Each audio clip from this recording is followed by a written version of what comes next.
शादी के बाद मैं और मेरे पति एक बड़े शहर में आ गए। हम दो ही लोग थे। एक बड़ा फ्लैट था। मेरे पति की अच्छी जॉब थी।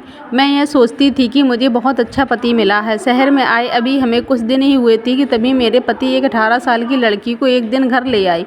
कहा कि गरीब है, इसे काम की ज़रूरत है। मैंने कहा ऐसा क्या काम है, हम दोनों के काम मैं अकेली कर सकती हूँ। लेकिन वो बोले यह यहीं रहेगी और काम करेगी। मैंने बोला ठीक है, लेकिन किसी अजनबी जवान लड़की को इस तरह अपने घर में रखना मुझे कुछ समझ नहीं आया, वो भी तब जब मैं मना कर रही हूँ। रात मैंने सोचा कि उनसे पूछूं कि आखिर यह लड़की कौन है, लेकिन रात जब मैं कमरे में गई तब वो अपने लैपटॉप पर मीटिंग में बिजी थी, इसीलिए मैं सो गई। सुबह करीब 7 बजे मेरी नींद खुली, तब मैंने देखा पतिदेव बिस्तर पर नहीं हैं। मैंने बाथरूम देखा, वो वहाँ भी नहीं थे। जब मैंने किचन में देखा तो मेरे पति हाथ में पैसे लिए उस लड़की को दे रहे थे और वो लड़की रो रही थी। वो उसे चुप भी करा रहे थे।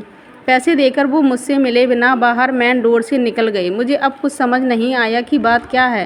थोड़ी घबराहट भी हुई। अजीब अजीब ख्याल मन में आने लगे। साथ ही यह भी ख्याल आया कि जो मैं सोच रही हूँ ऐसा कुछ भी ना हो। मैं बेडरूम से बाहर आई। उस लड़की ने मुझे देखकर अपने आंसू पोंछ लिए। मुझे देखते ही वो बोली, मैडम साहब बोले हैं वो आज शहर के बाहर जा रहे हैं, कल शाम तक आएंगे। आप सो रही थी इसीलिए आपको उठाया नहीं। मुझे कहा कि आपको बता दूं।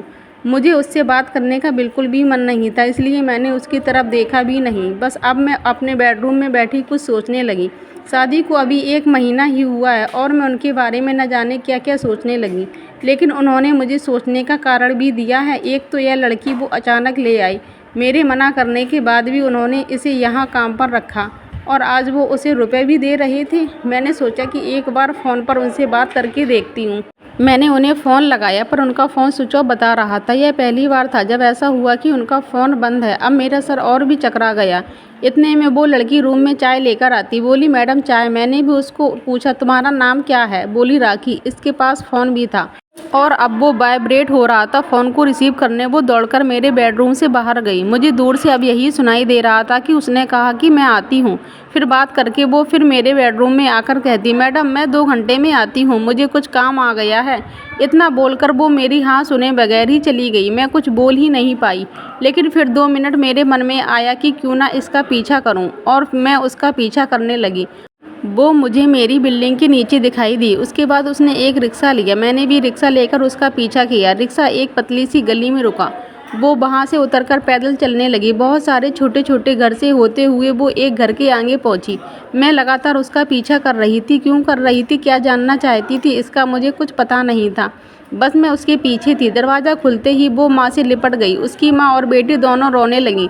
दरवाज़ा बंद करना भी भूल गए। मुझे लगा कि अब मुझे सामने जाकर बात करनी होगी कि परेशानी क्या है। मैं उसके सामने गई। मुझे देखकर लड़की बोली, मैडम आप यहाँ पर? मैंने कहा तुम्हारे साहब बोल गए थे कि तुम्हारा ध्यान रखना। उसकी रोती हुई माँ बोली कि ऐसे इंसान बहुत कम मिलते हैं।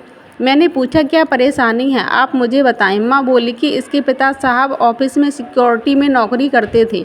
अचानक हार्ट अटैक से उनका देहांत हो गया। इसका एक भाई है, लेकिन उसे पीने और जुए की लत है। वो मेरे पास एक पैसा नहीं रहने देता था। मैं अपनी परेशानी लेकर साहब के पास गई और उन्होंने पैसों से हमारी मदद की।